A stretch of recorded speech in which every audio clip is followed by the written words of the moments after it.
이 시간에는 네. 그 아이들이 왜 글쓰기를 싫어할까? 네. 글쓰기를 싫어하는 아이들이 를 어떻게 하면 글쓰기를 좋아하게 즐기게 만들까에 관한 얘기를 좀 하고 싶어요. 대다수 학생 아이들이 글쓰기 싫어하죠. 네, 싫어해요. 저처럼 같이 제가 이제 뭐 여러 사례들을 책에도 썼고 사람들에게 얘기하면 되게 좋은 이야기를 많이 하게 되는데 끝내 좋아하는 아이는 별로 없어요. 그러니까 다만 어렵게 여기는 아이들이 사라졌다 정도? 어떤 어렵게 여긴다는 것. 글쓰기를 어렵게 네, 여기는 거를 뭐 쓰면 되는데 귀찮다 이런 표현 정도까지는 나오는데 완전히 나 글 쓰는 게 너무 좋아 하는 아이들은 잘 없어요. 저는 지금까지 뭐 글 쓰는 걸로 한 30년 밥 먹고 살았는데 지금도 싫어요. 그렇죠. 아니 글을 써야 되는 날은 일어나기가 싫어요. 아침에. 그러니까 그걸 인정 안 하시는 것 같아요 부모님들이. 그걸 인정 좀 해주면 좋겠어요. 그 우리 예전에 그 저 고등학교 때 잠깐 그런 적은 있어요. 그 문학 소녀, 그렇죠, 문학 그렇죠. 청년 네. 그 잠깐 그런 적 있어요. 네. 우리 선생님도 그런 적 있으신가요? 아니요, 저는 글쓰기하고 정말 담을 쌓았어요. 이게 정말 표절로 인생을 살아가지고 그 초등학교 때 그 표절. 네, 이게 무슨 의미인가. 그리고 점점 지나서 표절을 안 뽑아주더라고요. 그래서 티가 나죠. 네. 저는 고등학교 때 잠깐 그걸 했어요. 그 친구들 문학소년. 대필. 대필 네. 그 러브레터, 네, 네. 펜팔. 막 우리 때 시 펜팔이라 펜팔. 따라 쓰고 이런 거. 거기에 이제 막 리더스 다이제스트 갖다 베끼고 네. 그런 거 했는데 그때 내가 왜 그렇게 그랬을까 생각해 보니까 그 우리는 이제 국어 교과서가 하나였잖아요. 네, 네. 문교부에서 나온 네. 거. 그 딱 하나를 여러 번 반복해서 봤잖아요. 네. 시험도 다 거기서 그쵸, 그쵸. 나왔잖아요. 네, 예? 지문도 다 그대로 나왔잖아요. 그걸 여러 번 반복해서 보면서 이 글에 익숙해졌던 것 같아요. 그래서 막 그 실록의 찬, 청춘의 찬, 막 청춘이는 듣기만 해도 가슴 설레는 말이다, 막 이런 걸 외우면서 나도 이런 글을 써보고 싶다, 멋있다 이런 생각들을 했던 것 같아요. 그런데 요즘 그 아이들은 저는 이게 초등학교 계시니까 뭐 모르는지 모르겠지만 이게 교과서가 하나가 아니잖아요. 네네. 뭐 교과서가 여러 종류고 그렇게 해서 하나에 막 익숙해지지를 나는 못한다고 생각해요. 그러니까 익숙해질만 하면은 이제 그게 네, 끝나는 맞아요. 거죠. 그런 부분이 있어요. 우리는 충분히 익숙해져가지고 거의 외울 정도가 되니까 그걸 막 흉내내게 되고 막 하면서 글쓰기와 좀 가까워졌지 않았나. 그렇겠다, 그렇죠. 재미있으려면 익숙해져야 재밌으니까. 그죠? 네. 그래서 저는 어렵게 느껴지는 거, 글쓰기를 싫어하는 이유, 낯설고 그런 건 싫죠. 두렵기도 하고요. 저도 오늘 새롭게 이렇게 생각을 했는데 드는 게 어쨌든 우리 반 아이들 대부분이 2학기가 지나고 어느 정도 이제 9월, 10월쯤 지나면 뭐 글 써보자 했을 때 아무도 반발을 하잖아요. 그냥 뭐 당연히 쓴다 뭐 이런 익숙해진 거고, 예, 거죠. 익숙해지고 그리고 별로 어렵지 않게 생각하고 뭐 조금만 쓰면 다 써지는 거고 그다음에 뭐 조금 전에 있었던 일 쓰면 되는 거고 해서 익숙해져서 굉장히 쉽게 써요. 물론 먼저 쓰려고는 안 했지만 쉽게 쓰고 그러던 중에 쓰고 싶은 게 있었거나 저와 읽으면서 저도 모르게 와 하는 느낌의 어떤 제스처를 하면 반응을 보여주면 더 이제 기쁘고 그렇게 되는데 그게 제가 지도를 잘해서 그런 줄 알았더니 꾸준히 글쓰기를 해서 그럴 수 있겠다는 생각이 드네요. 그런 거죠. 어렸을 때부터 이제 바닷가에서 태어난 애는 그렇죠. 물에서 늘 네네. 이렇게 가깝게 놀으니까 자연스럽게 뭐 물을 두려워하지 않고 싫어하지 않고 하게 되는 거고. 네네. 물이 없는 데서 쭉 성장한 아이들은 이제 어른 돼서 이제 물에 가면 두렵고 그런 거죠. 근데 사실 저는 뭐 그렇게 익숙해지지 않으면 기본적으로 글쓰기는 싫은 거라고 좀 맞아요. 생각해요. 네네네. 너무 어려운 일이에요. 네, 진짜 어려운 일이에요. 그죠? 네, 그래서 왜 싫어하는 걸까요? 또 싫어하게 만드는 뭐 요인 같은 게 뭐가 있을까요? 뭐 싫어하게 만드는 이유는 정말 많아요. 뭐가 있는 거죠? 예를 들어서 이제 숙제로 내는 경우가 많죠. 쓰기는. 그렇죠. 왜 그러냐면 학교 입장에서만 봐도 한 편을 쓰게 하는 게 시간이 참 많이 걸리거든요. 그러니까 아까 익숙하게 만드는 그 어떤 작업이 없으면 작업이 없는 상태에서 배우는 한참 배우다가 이제 또 글도 써야 되겠어. 이렇게 되면 글 쓰는 시간이 아이들마다 다 천차만별이기도 하고 그러니까 대부분 숙제를 내요. 그럼 숙제는 뭐 어떤 걸 줘도 숙제는 싫고요. 집에서는 일기를 쓰든 숙제를 하든 글을 쓰고 있으면 엄마가 검사를 해요. 아, 검사하는 걸 누가 하고 싶겠어요. 검사를 했더니 또 검사를 하니 검사를 하는 사람의 태도가 내용보다는 글씨를 잘 썼냐, 맞춤법이 틀렸다, 좀 더 길게 써라. 내가 여기에서 무엇을 표현하려고 하는지를 보기보다는 이게 얼마나 잘 전달될 수 있을까, 보기에 얼마나 글싸한가 이런 것을 검사하기 마련이거든요. 검사하는 사람 마음에는. 그리고 검사라는 것 자체가 의도를 자꾸 생각하게 돼요. 그렇잖아요. 그 출제자의 의도.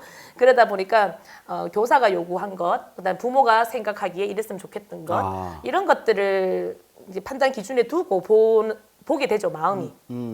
이미 그렇게 검사하려고 보고 있고 애는 검사를 당할 수밖에 없다는 걸 알고 있으니까 거기에 맞춰서 쓰게 되죠. 빨리 넘어가려면. 심지어 막 채점까지 하죠. 그러니까요. 친구들하고 비교를 네네네. 하는 거 아니에요. 그렇죠.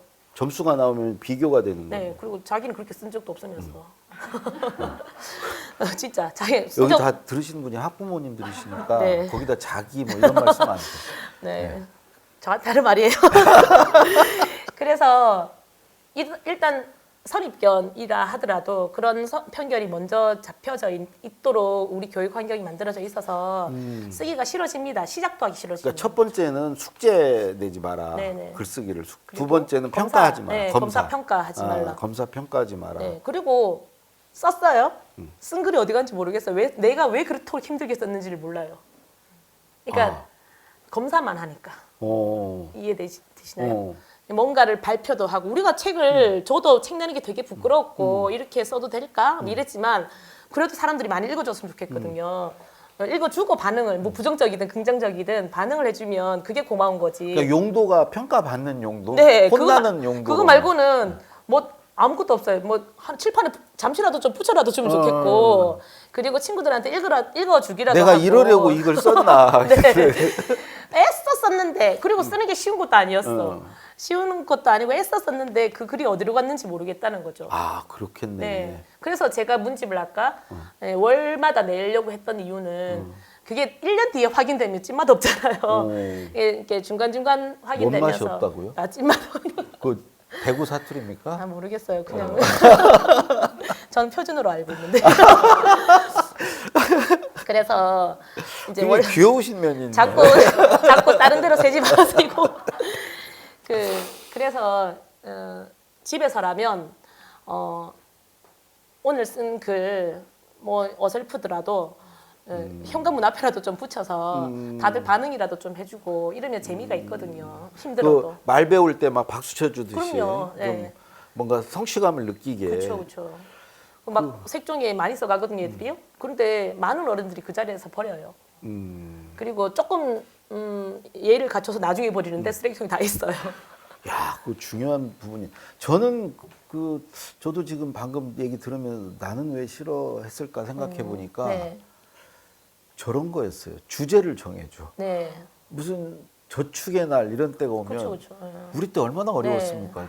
먹고 죽을 돈도 없는데 지금 저축에 대해서 써야 돼요. 그래서 상상력만 키우는. 아, 저축을 해서 국가 경제에 내가 이바지할 일이 있습니까? 근데 그걸 하기 위해서 우리가 저축을 해야 된다는 얘기를 이 어린 소년 그러니까 외칩니다. 이거를 쓴다는 게 저도 그게 제일 재미없었어요. 뭘 정해주고 자꾸 쓰라는 네, 거. 그리고 내하고는 아무 상관없는. 상관없는 거.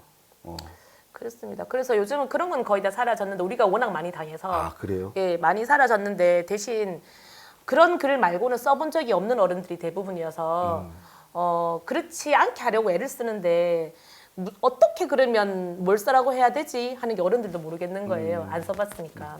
그럼 뭐 다음 시간에 한번 또 그런 얘기를 그렇죠. 하면 될 것 네. 같고. 그냥 글쓰기 싫어하는 아이들 네. 그 친구들이 뭐 선생님께 뭔가 이렇게 질문하고 뭐 이렇게 어려움을 호소하고 그런 것들이 뭐가 좀 실제 사례가 뭐가 있나요? 첫 번째는 글자를 모르겠다. 아, 그 절대책이 없네. 글자를 모르겠다는데 제가 아까 8살 까막눈이다. 귀엽네. 네, 그러면 받아 써주면 돼요. 근데 제가 이제 그게 굉장히 중요한 교육이라고 생각해요. 사실은 글자를 알아도요. 알아도 내가 쓸 수 있는 글자와 말할 수 있는 어휘력이 같이 연결되기 때문에 우리가 말을 할 수 있다고 해서 이 상황을 다 표현할 수 있는 어휘력을 갖추고 있지 않잖아요. 그렇죠. 그것처럼 쓰는 건 더 어렵겠죠. 그래서 이 상황을 내가 겪었어요. 방금 무슨 일이 있었고 선생님 이야기 들으니까 알겠어요. 그런데 그걸 글자로 쓰려면 어떻게 표현해야 될지를 연습하는 중인 아이들이에요. 아니 그거 배우러 학교 왔잖아요. 그렇죠. 그게 시작이기 때문에 말로 할 수 있으면 이미 1단계 표현을 했기 때문에 그 말을 제가 그대로 받아 써줍니다. 그래서 그렇게 하면 첫 번째로는 아이한테 아 내가 한 말을 쓰면 되는 거구나. 나는 그런 아이가 오면 엎드려. 하는 거. 그 다음에 두 번째가 선생님이 나를 위해서 이렇게 노력하다니 하면서 약간 제 말 잘 들어요. 오. 왜냐하면 어려운 건 내가 하잖아요. 애들도 감동해요. 네, 어려운 건 제가 하고 있고 자기는 앉아서 말만 하면 되니까. 구술만 해요. 대통령 같이. 그렇죠, 네. 맞아요. 그렇게 그리고 또 다른 네 그렇게 하고 이제 또 다른 어려움은 같은 맥락인데요. 머릿속에 생각은 많은데 뭘 써야 될지 모르겠어요 하는 경우가 있어요. 대부분 아이들은 할 말이 많아요. 그래서 말이 멈추지 않거든요. 애들한테 너 말 좀 해봐 보다 너 좀 조용히 해라가 제일 많이 쓰이는 말이거든요. 그래서 그만큼 하고 싶은 말도 눈 많고. 감아. 그러니까요. 다 눈 감아. 잠깐 말해도 돼? 제가 제일 자주 쓰는 말 이런 걸 아이들한테 받아 쓴 적이 있거든요. 저리로 좀 가. 저리 좀 가.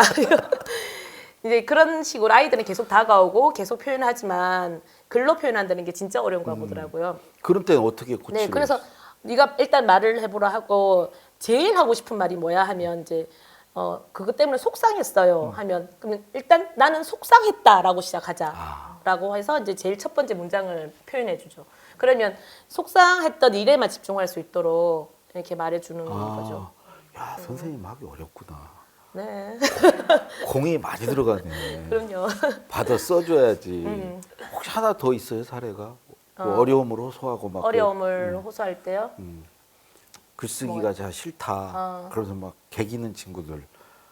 글쓰기가 네, 계기 있는 친구 있어요. 그러니까 싫은 이유 같은 거겠죠. 이유가 뭐가 있으니까 있어요. 싫겠죠. 예. 정말 평소에 아무 말 없다가 싫어하는 애들의 이렇게 공통점은 다른 거에 지금 관심이 쏙 빠졌을 때 인정해 줍니다. 그럼 어떡하겠어요? 게임 아니요, 같은 이제 이런 경우도 있어요. 아침에 혼이 나고 왔어요.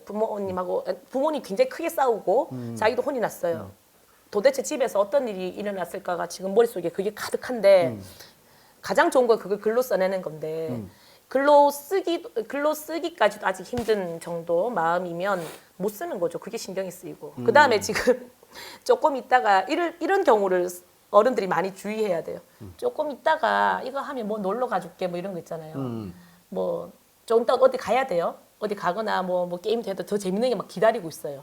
안 끝나요 이게 그게 신경이 쓰여가지고 글은 쓰는데 뭔 문장을 쓰는지 자기도 몰라요. 빨리 하고 빨리 뭘 하려고 해서 하여튼 그 다음에 굉장히 기대하는 게 있거나 걱정거리가 있거나 뭐 그런 것들이 지금 가득 찼을 때 그러니까 너무 가득 찼을 때 그 마음이 그 아이를 좀 유심히 관찰해서 좀 읽어야 되겠네. 네, 그 그래서 상태를. 네, 그래야 돼요. 그렇지 않으면 이까지 글쓰기가 뭐라고 이렇게 지금 내 마음이 이런데 무조건 쓰라 하고 계속 멀어지기만 하죠. 그래서 누구나 그렇잖아요. 말을 너무 슬퍼서 위로가 필요하지만 가만히 둬야 될 때도 있잖아요. 그러니까 위로의 말이 필요할 때도 있지만 그렇죠. 네, 그런 것처럼 그 아이가 지금 왜 싫어하는지 왜 지금 쓰려고 하지 아내한테 않는지 이제 그럴 때는 그렇게 조용히 있는 게 상처예요. 네, 그러니까요. 네, 괜히 말 말 걸어서 걸으면, 네. 똑같아. 그리고 혹시 그런 게 뭔지 알겠다 하면 내가 지금 네가 그래서 쓰기 싫어하는구나라고 말만 해줘도 그 다음부터 또 써요. 인정받았기 때문에 자기 마음을 공감받았기 때문에 그러면 또 동시에 나는 그런데도 불구하고 써줘서 너무 고맙다라고 한마디 해주면 근데 이거 연습 삼아 해요. 연습처럼 해요. 자연스럽게는 안 나와요. 연기를 해야 돼요? 네네. 연기를, 일부러라도 해야 돼요. 이렇게 하는 게 더 효과적이라는 걸 나는 아니까 진짜 일부러라도 해야 돼. 왜냐하면 내가 그렇게 좋은 사람은 아니기 때문에 그렇게 다정한 사람은 아니어서 그게 나도 모르게 자연스럽게 나오지는 않고요. 그냥 오랜 시간 아이들을 보니까 자기들 나름대로 이유가 있었고 그리고 그때 내가 안 돼, 참고 견뎌서 이겨내야 돼라는 것보다 공감이 필요할 때가 더 공감을 해주는 게 더 효과적이더라. 그리고 아이들은 대부분 선해서요. 그렇게 공감해 주는 사람에게 별거 아닌 공감인데 굉장히 고마워하면서 이제 또 뭔가를 다음으로 나아가시는 경험을 많이 해봤기 때문에 연습처럼 하는 거예요. 아이고, 어렸을 때는 표절하시느라 힘들었고 나이 연기. 먹어서 연기하려니까 네, 연기 잘해요. 그래서 사실 제가 돌이켜 보면 네. 그 뭐 초중고 이렇게 교육 과정에서 글쓰기에 대해서 내가 배운 게 있나를 생각해 보면 저는 딱 하나밖에 없는 것 같아요. 그 요약할 수 있는 힘을 키워준 거. 맞아요. 우리 그런 건 많이 했던 것 같아요. 문단 정리하고. 네, 요약. 뭐 주제 뽑고 뭐 주제문 뭐 하고 막 이런 거 요약하는 거. 네. 이게 압축해서 이렇게 정리하는 거. 네. 예, 그런 그 교육은 하나 많이 받은 것 같아요. 그래서 그거 말고는 근데 학교 교육에서 글쓰기를 뭐를 나한테 가르쳐 줬지? 어떤 도움을 줬지? 근데 또 막상 선생님 입장에서는 글쓰기 교육이 그렇게 또 쉽지 않을 거 아니에요? 그 어떤 어려움이 있나요? 글쓰기를 교육하는 데 있어서 막상 또 뭐 사실 글쓰기 교육 방법도 잘 안 모르겠어요. 네. 예. 그렇죠. 작가님께서 그 글자 모르는 아이 데리고 글쓰기 하려니 어떻게 될지 감이 안 그래서 잡히시잖아요. 그런 교육 과정에서 힘든 게 어떤 것들이 이렇게 교사 입장에서 그게 똑같이 학부모님들이 느끼실 거 아니에요. 네. 그 어떤 부분들이 힘이 들죠. 저는 교과서를 그러니까 쓰기만 본다면, 글쓰기 교육으로만 본다면 교과서에 너무 많은 내용이 들어가 있는 거. 그러니까 지금 초등학교 1학년 같은 경우만 해도 1학년 1학기 많이 바뀌어져서 1학년 1학기에는 글자만 배워요. 글자만 배우는데 한글만 배우고 2학기 이제 1학기 말부터 해서 배우기 시작하는 게 기본적인 맞춤법, 뭐 얻다, 뭐 이런 하여튼 맞춤법, 띄어쓰기, 문장 부호. 일단 요 세 가지를 하고 난 다음에 그 다음에 이제 내가 있었던 일을 한 3줄 정도 적어보는 걸로 넘어가요. 그 사이 흉내내는 말도 있어요. 근데 맞춤법 다 배우기도 어렵고 띄어쓰기는 당연히 뭐 지금도 저는 띄어쓰기가 제일 어렵거든요. 그렇죠. 예, 띄어쓰기 어렵고 아까 문장 부호도 좀 귀찮아요. 그 적절히 쓰려니까 뭐 그런 거 있고 그런데도 불구하고 이제 1학년 때부터 그게 나오니까 부모님들 머릿속에 또는 선생님들 머릿속에 이걸 완벽하게 좀 가르치고 완벽하게 떼게 하고 싶다라는 게 큰 것 같아요. 근데 그거는 우리도 어려운데 어른들은 그거 틀려도 아무도 상관 안 하거든요. 근데 1학년만 틀리면 뭐라 그래요? 아직도 뭐 이렇게 SNS에 그러니까 다 뭐 틀리죠. 은미다 이렇게 보내세요. 그럼요. 우리가 그게 무슨 문장 보고를 써요. 씁니다가 아니고 은미다. 그리고 막 우리 교사들 교사병처럼 막 이렇게 정확하게 써서 보내면 오히려 막 지루해하고 이래요. 정확하게 쓰면 그러기도 하고 틀린 사람들을 다 이해해 주잖아요. 그런데 1학년한테는 계속 뭐라 그래요. 다 제대로 쓰라고 1, 2학년한테는. 그런데 그거는 단순간에 배울 수 있는 기능이 아니거든요. 그런데 교과서 순서가 그렇게 되다 보니까 여기에서 틀린 게 있으면 그 다음 단계로 못 넘어가는 것처럼 느끼는 거예요. 그리고 사실 이 부분은 배우기는 어렵지만 가르치기는 쉬워요. 이게 틀렸다 하기도 좋고 이건 이렇게 하는 게 정답이야 라고 말해주기가 쉬운 거죠. 그러다 보니까 자기의 삶을 담은 글을 쓰기 하는 건 글쓰기는 정말 어떻게 될지 잘 모르겠는데 요러고 가르치는 건 쉽거든요.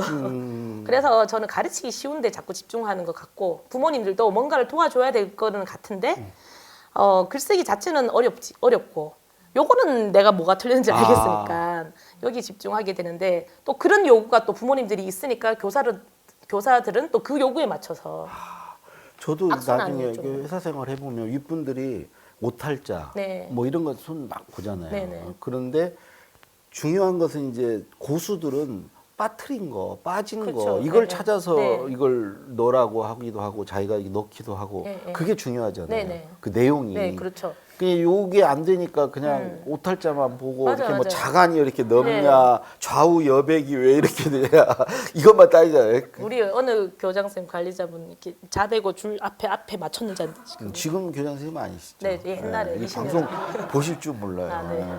근데 이런 것도 문제 있지 않나요? 그 요즘에는 그 학교 들어가기 전에 막 그 다 띄고 들어오는 친구들 있잖아요. 네네. 그 한글도 다 떼고 뭐 여러 가지 사전 교육받고 이게 편차가 좀 있지 않아요? 맞아요. 그래서 학생들 간에? 제가 글쓰기를 싫어하는 이유에 이제 좀 그러니까 소위 말하는 부족한 부분을 자꾸 말씀드렸는데 너무 잘해서 생기는 싫어하는 아이들도 되게 많아요.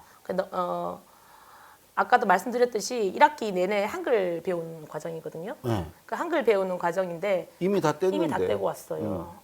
그러니까 그런데 8살에 한글을 배우는 과정이 들어가는 이유는 8살에 적합하기 때문인데 6살, 7살에 그걸 떼느라고 얼마나 힘들었겠어요.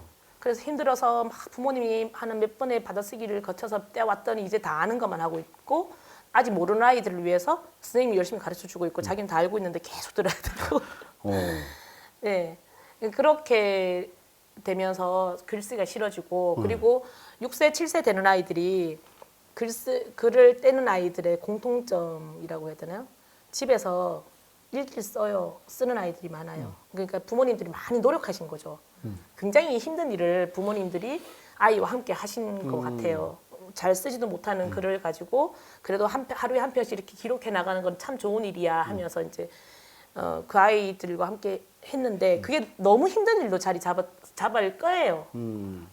어쩔 수 없어요. 그게 힘든 일이거든요. 근데 그거를 학교 들어오기 전에 다 하고 들어오는 게 좋은 건가요? 아니요. 그러니까 그래서 힘든 마음이 더 크다고요. 힘든 마음이 너무 커서 내가 수업 시간에 어떤 방법을 써서 하려고 해도 시작도 하기 전에 이렇게 말하는 아이들이 꼭 있었어요. 저는 집에서 쓰니까 안 써도 되죠. 그러니까 내가 뭘 할지 우리 때는 나왔는데 너 나와. 뭘 할지 뭘 써야 될지 이런 뭐 그런 거 하나도 설명 안 했는데 써야 된다라고 하면 저는 집에서 쓰니 안 써도 되죠라고 이렇게 말을 하는 거예요. 이게 질려버린 거죠. 질려버리면서 문제가 되고 그리고 집에서 부모님들이 어떤 특별한 애씀이 없으면 우리가 생각하는 고정관념에 의한 그 지도를 하게 되잖아요. 맞춤법이라 아까 말씀하신 드린 대로 괜찮은 내용을 써야 될 것이고 아니면 글자도 틀리면 안 되고 이런 것에 맞춰서 글쓰기 지도를 집에서 하게 되면 그건 모두 자기 삶을 드러내는 글쓰기가 아니라 형식에 갖춰진 글쓰기로만 배워서 학교에 들어오게 되는 경우가 허다해요. 그러네. 네. 그러니까 새로운 교육 방법을 이렇게 적용시키기가 되게 어려워요, 선생님들께서. 오히려 네. 그걸 싹 걷어내고 해야 되니까. 네. 그러니까 그게 가까워지는 과정이 훨씬 더 필요한 거죠. 제가 김대중 대통령 모시고 노무현 대통령을 모시려니까 김대중 대통령이 딱 저는 맞춰져 있거든요. 네네. 이걸 다 걷어내고 다시 맞추려니 네. 새칠로 하려니까 이게 네. 더 힘든 거예요. 네, 맞아요. 네. 그런 게 있죠. 그러니까 이제 아주 집에서 참 잘 교사보다 훨씬 더 훌륭하게 아이들과 이렇게 갖고 나가시는 분도 계시겠지만 이제 보통의 어려움을 겪는 아이들을 보면 그런 경우가 있다는 거예요. 차라리 그냥 그 백지 상태로 차라리 네. 들어오는 게 낫다. 네, 글쓰기는 글을 쓰는 진짜 그 글 쓰려고 쓰는 게 아니라 쌓여서 내가 나중에 표현하는 거기 때문에 어떤 여러 가지 삶이나 생각이나 이런 것들이 쌓여서 나중에 자연스럽게 나올 거예요. 그래서 어떻게 얘들이 살고 있나 정도로만 이렇게 관심을 가져주시면 맨날 일기 쓰게 하고 하는 거 너무 힘들잖아요. 그 노력에 반만 아이들 삶을 가꾸는 데만 좀 더 신경을 쓰면 글쓰기는 자연스럽게 잘 될 것 같아요. 다만 이제 굳이 뭔가를 하고 싶다면 학교 가기 전에 좀 걱정이 돼서 하면 한글을 그냥 많이 접한다고 그래야 되나요? 뭐 끝말잇기를 한다든지 소리와 글자가 자꾸 연결된다든지 주변에 간판 좀 많이 읽고 우리는 뭐 냉장고 같은 데다 이렇게 글자 붙여놓고. 네네네. 뭐 그런 정도는 저는 네, 관심을 가지게 만드는. 우리 되게 애는 혼자 다 떼던데. 그러니까요. 안 가르쳐줘. 그러니까 근데 그런 나중에 공부를 못해. 주변에 환경이 쌓여 있으면 떼는 데는 문제 없어요. 공부를 잘하는 건 잘 모르겠고. 그거 글자를 관계 없던데 네. 한글 일찍 된 거하고 천재인 줄 맞아요. 알았어. 네, 네. 신동난 줄 알았어. 전혀. 저도 빨리 듣는데. 제가 이제 강의할 때도 말씀드렸는데 우리는 글쓰기를 사실 배워보지 못한 세대거든요. 네. 학교에서 글쓰기를 가르쳐주지 않았어요. 네. 글을 읽는 법을 주로 배웠죠. 그렇죠. 네. 읽고 해석하고 해석하고 쓰는 것을 가르쳐준. 지금은 좀 많이 바뀌었나요? 공교육이 우리 글쓰기에 관심을 많이 갖고 있나요? 아니면 여전히 문제가 있나요? 교육과정은 굉장히 많이 쓰기로 많이 쓸 기회를 많이 주고 그다음에 총체적 통합적 언어 교육으로 해서 듣고 말하고 읽고 쓰고가 같이 연결되도록 많이 주어져 있고요. 실제로 쓰기도 많이 필요하고요. 가장 큰 어려움은 아까 교과서 잠깐 이야기를 했었는데 3학년, 4학년, 5학년 하면서 모든 글의 종류를 다 섭렵하는 거예요. 형식을 간단하게. 그때 형식이라는 게 어떤 형식? 논설문의 형식, 설명문의 형식. 그러면 논설문도 주장하는 말이 앞에 나와 있냐, 뒤에 나와 있냐. 근데 설명하는 글도 마찬가지고요. 무엇을 설명하고 있는가. 편집글조차도 무슨 말이 빠졌는가. 뭐 이런 것들을 하고 그다음에 문학 같은 경우에도 옛날 이야기부터 해서 오만 그 문학 종류를 그냥 읽는 것이 아니라 그것에 대한 좀 기본적인 지식을 좀 갖추게 하려는 요소들이 교과서 곳곳에 있어요. 근데 하지만 교육 과정을 따르면 교육 과정에서는 그 요소 하나하나가 중요하다고는 말하지 않거든요. 그렇게 해서 경험하도록만 하게 하고 하면 되는데 우리가 배워오기를 그렇게 배워와서 그게 제시가 되어 있으면 그걸 또 다 가르쳐야 된다고 생각이 들고 부모님들 역시 이걸 다 배워야 되는구나 하면서 근데 그게 정규 수업 시간으로 다 배울 수 있는 요소들이 아니잖아요. 그런데 배워야 된다는 압박감이 크다 보니까 우리나라는 아직까지 그래서 사교육도 여전히 그런 교과서의 수많은 내용 때문에 사교육도 하게 되고 선생님들은 선생님들대로 가르칠 게 너무 많아서 쓸 충분한 시간을 갖지 못한다는 것. 그런 사교육 말씀하셨는데 아이들 요즘에 다 논술학원 보내던데 그러니까요. 글 쓰는 거. 그렇더라고요. 그걸 학교에서 이렇게 소화할 수 있는 안 돼요. 방법이 없어요? 네. 아니 선생님이 없으신 거 아니에요? 저는 없어요. 선생님 어떻게 해요?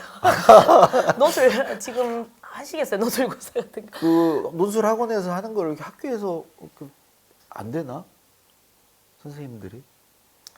일단 초등학교는 논술을 한다는 것 자체가 저는 애들 성장 단계에서는 무리라고 생각해요. 그러면 부모님들이 그거 보내면 안 되겠네. 네.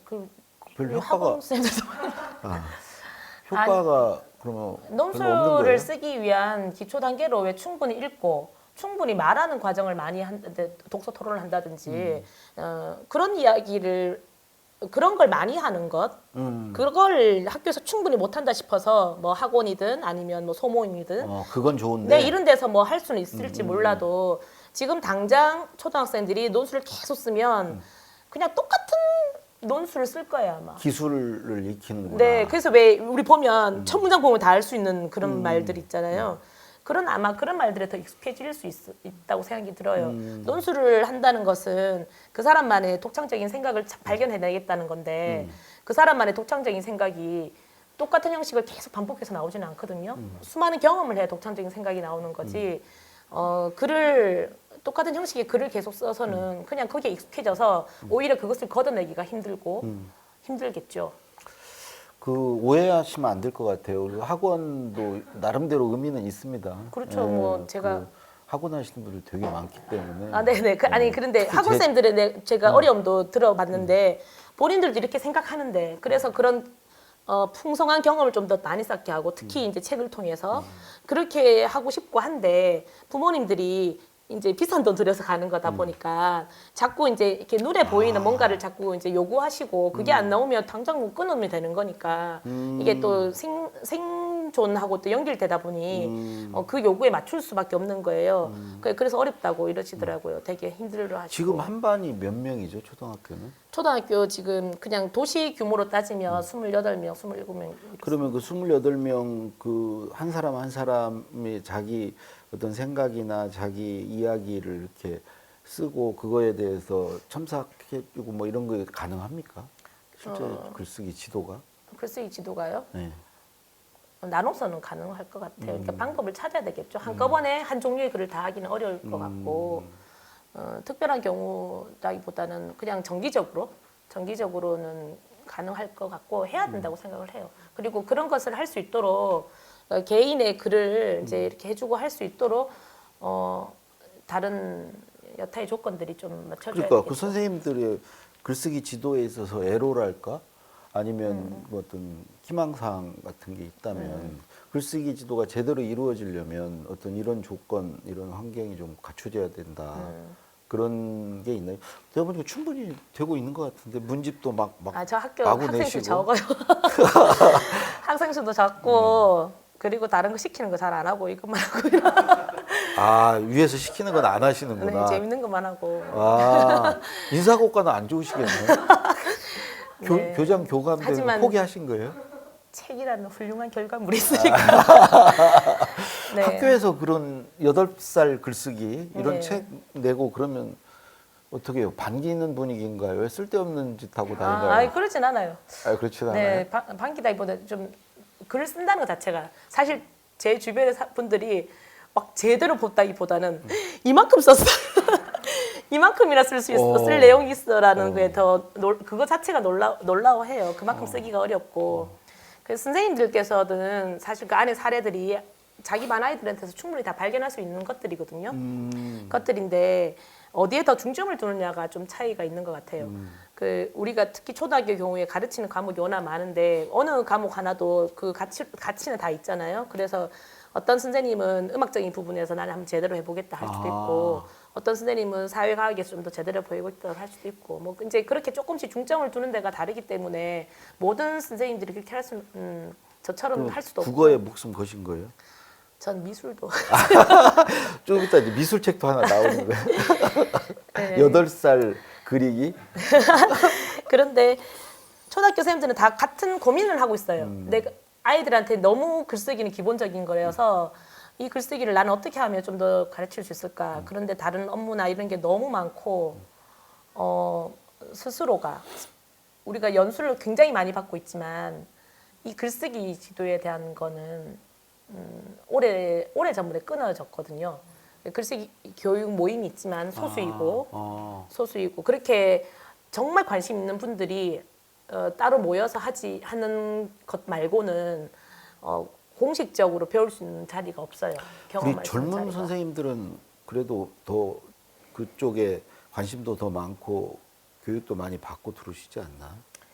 벌써 25년 되셨으니까 네. 너무 오래되셨잖아요.